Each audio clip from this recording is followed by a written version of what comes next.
Hello నమస్తే, welcome to our channel. నేను సిరి. So rave party అని అనగానే మనకు ఫస్ట్ గుర్తొచ్చేది మైండ్లో మెదిలే పేరు హేమ.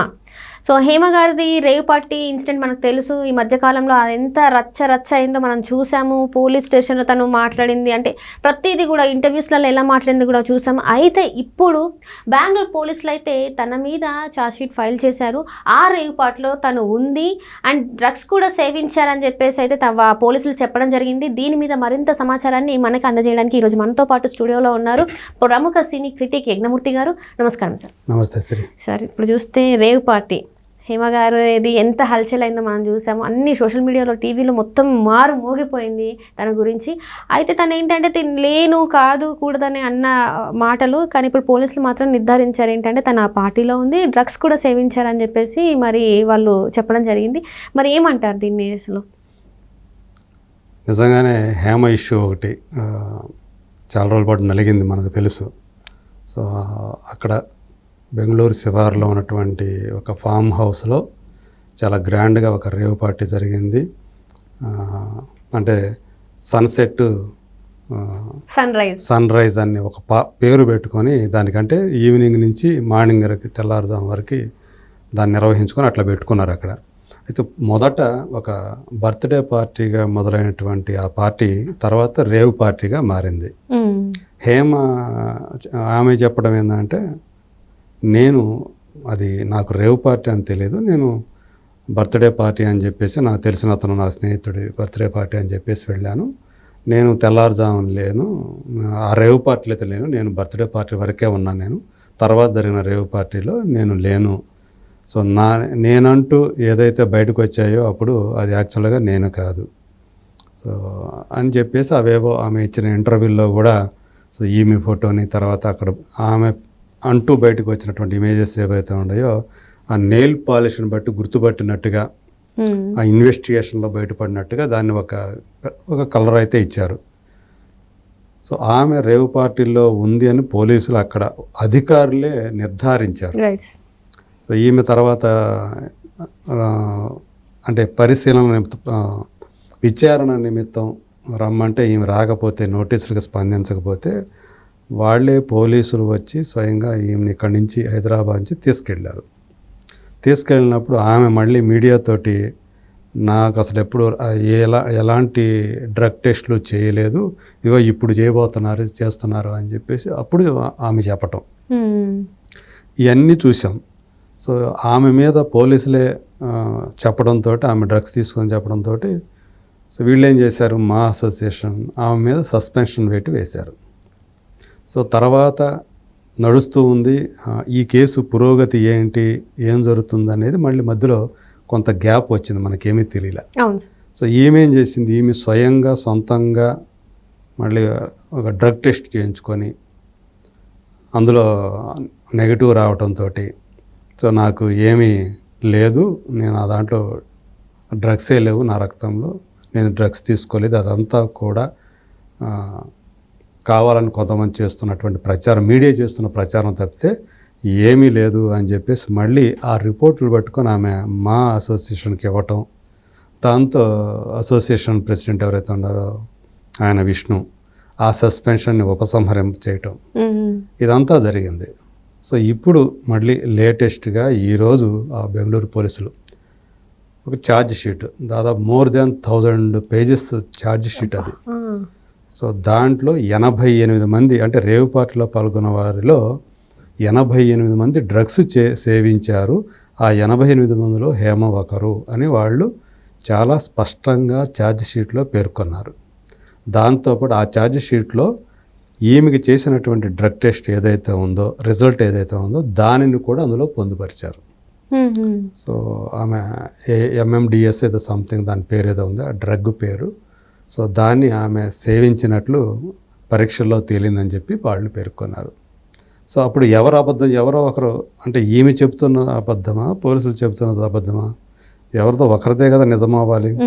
సో ఇప్పుడు దాకా ఈమె ఏమైతే మభ్యపెడుతూ వచ్చిందో, ఇది అంటే హేమ ప్రవర్తిస్తున్నటువంటి తీరు ఏదైతే ఉందో అప్పటి నుంచి, ఎందుకంటే హేమ పేరు బయటకు వచ్చినప్పుడు ఆ రేవ్ పార్టీలో ఆమె ఉంది అని చెప్పి ఆమె చేసినటువంటి హల్చల్ ఏదైతే ఉందో, సో నేను బెంగళూరు రేవ్ పార్టీలో లేను, బెంగళూరు ఫామ్ హౌస్లో లేను, నేను హైదరాబాద్ ఫామ్ హౌస్లో ఉన్నాను అని ఒక చెట్టు దగ్గర నిలబడి మిగతా ఏమీ చూపించకుండా, నిజంగా ఆమె నిర్దోషి అయితే దానికి సంబంధం లేదైతే ఆమె తాను ఎక్కడ ఉందో అది మొత్తం ఒకసారి చూపించాలి కదా. ఆ ప్రెమైసెస్ చూపిస్తే ఒకవేళ అది హైదరాబాదా బెంగళూరు అనేది నమ్మకం కలుగుతుంది నిజంగా ఏం చెప్తుంది. కానీ ఆమె ఒక చెట్టు దగ్గర నించొని ఎక్కడ కెమెరాని అటు ఇటు తిప్పకుండా, సో తను ఫామ్ హౌస్ ఇక్కడ హైదరాబాద్ ఫామ్ హౌస్లో అంటే అంత సిమిలారిటీస్ ఉంటాయి. అక్కడ బెంగళూరు ఫామ్ హౌస్లో ఉన్న టైంకి హేమ ఉందంటే నేను ఫామ్ హౌస్లో ఉన్న నిజమే కానీ బెంగళూరు ఫామ్ హౌస్ కాదు, హైదరాబాద్ ఫామ్ హౌస్లో ఉన్నాను అని ఏదైతే కలరంగిచ్చిందో, మళ్ళీ మరుసటి రోజు మళ్ళీ వంటలు చేస్తూ నేను ఇక్కడే ఉన్నాను, నేను బెంగళూరు లేను అని చెప్పేసి ఆమె చేసినటువంటి ఈ ఓవర్ యాక్షనే అది నిజంగా చెప్పాలంటే అంత చేయాల్సిన పనే లేదు అసలు. నిజంగా ఆమె కాముగా ఉన్నట్లయితే ఆమె గురించి ఎంతగా మీడియాలో మాట్లాడుకునేవాళ్ళుగా చర్చ జరిగేది కాదు, రచ్చ జరిగేది కాదు, ఎంత ఉండేది. అంటే దీన్ని రచ్చ చేసుకుంది ఆమె అని చెప్పాలి. తర్వాత రీసెంట్గా ఇచ్చిన ఒక ఇంటర్వ్యూలో ఆమె చాలా నన్ను ఇండస్ట్రీలో ఫిలిం ఇండస్ట్రీలో అందరికీ అన్న చిరంజీవి గారు అయితే అక్కని మెగాస్టార్ గారితో అంత మళ్ళీ అంటే నేను చిరంజీవి గారి స్థాయి అని చెప్పను కానీ బట్ ఇండస్ట్రీలో అందరూ నన్ను అక్క అని పిలుస్తారు. సో అందరూ నన్ను అట్లా హెల్ప్ తీసుకుంటారు, నేను అందరికీ వాళ్ళకి ఒక అక్కలాగా నేను అందరికీ సహాయపడతాను అని ఆమె ఇచ్చిన బిల్డప్ ఏదైతే ఉందో అది ఇదంతా కూడా అనవసరం. అంటే తాను హైలైట్ చేసుకోవడం, తాను గ్లోరిఫై చేసుకోవటం, నేను ఇంత ఎక్స్పోజ్ చేసుకోవటం, ఇదంతా కూడా ఆమెకి అంటే పాజిటివ్ కాకుండా నెగిటివే అయి కూర్చుంది. ఇవన్నీ చేసినవన్నీ కూడా ఇప్పుడు ఏమవుతుంది, ఇప్పుడు పోలీసులు మళ్ళీ ఛార్జ్ షీట్లో ఆమె పేరు పెట్టడం, ఆమె డ్రగ్స్ తీసుకుందని నిర్ధారించడం, మెడికల్ రిపోర్ట్ కూడా అందులో పెట్టడము, ఇవన్నీ చూస్తే సో ఇప్పుడు దాకా ఆమె ఏదైతే తాపత్రయపడిందో నేను నిర్దోషిని, నేను అసలు డ్రగ్స్ తీసుకోలేదు, నేను ఎప్పుడు తీసుకోలేదు, నేను చాలా మంచిదాన్ని, నాకు అలాంటి ఏమీ లేవు, సో వెళ్ళకూడదా, నాకు నా సొంత ఇష్టాలు ఉండకూడదా, నేను పార్టీలకు వెళ్ళకూడదా, అది నా సొంత ఇష్టం, నేను ఏవో చెప్పారు కదా. ఎన్ని చెప్పినా మీరు అక్కడ డ్రగ్స్ తీసుకున్నారా లేదా అదే కదా కావాలి. పోలీసులు దాన్ని నిర్ధారణ చేశారు. ఇప్పుడు ఛార్జ్ షీట్లో పెట్టడం అంటే వాళ్ళు దానికి కమిట్ అయితేనే ఛార్జ్ షీట్లు ఇచ్చేస్తారు. రేపొద్దున ఆ ఛార్జ్ షీట్లో పెట్టిన రాంగ్ అని తేలితే ఎఫెక్ట్ అయ్యేది ఆ ఛార్జ్ షీట్ ఫైల్ చేసినటువంటి పోలీసులకి ఎఫెక్ట్ అవుతుంది. సో కావాలని వాళ్ళు చేయరు కదా ఇది.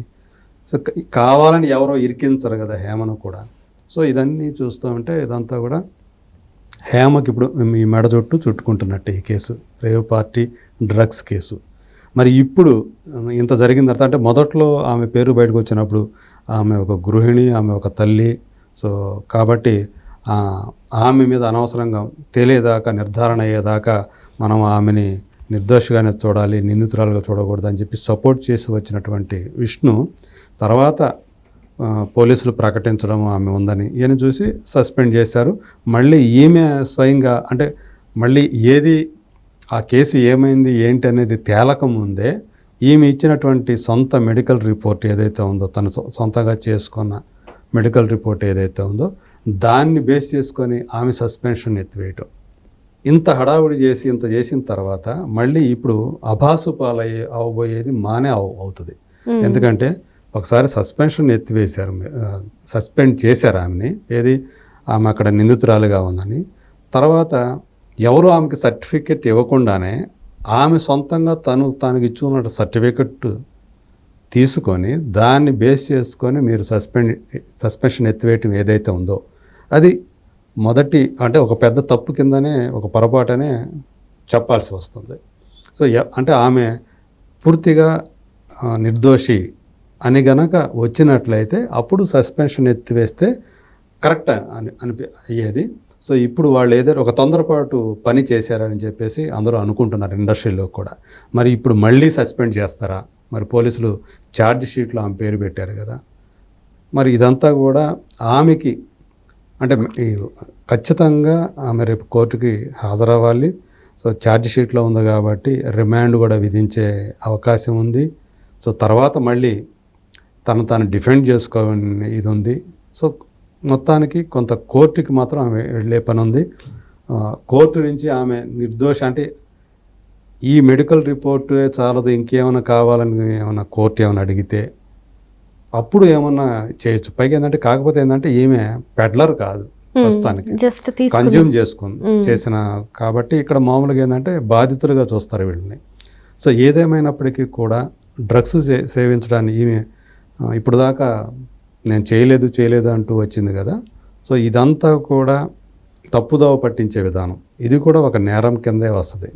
సో మరి దీనన్నిటిని కోర్టు పరిగణలో తీసుకుంటే ఆమెకి మరి మందలించి వదిలేస్తుందా, లేకపోతే కొద్ది రోజుల పాటు జైలు శిక్ష అలాగే జరిమానా విధించి వదిలేస్తుందా అనేది చూడాలి ఇది. బట్ ఏదైతే ఏమైందంటే ఇప్పుడు హేమ విషయంలో ఏం చేస్తుంది, సస్పెన్షన్ని ఎత్తివేశారు కదా, దాన్ని అట్లాగే ఆమెను మా మెంబర్గా మళ్ళీ కొనసాగిస్తారా, కంటిన్యూ చేస్తారా, లేకపోతే మళ్ళీ సస్పెండ్ చేస్తారా అనేది వేచి చూడాలి. Right sir, thank you so much sir. Thank you.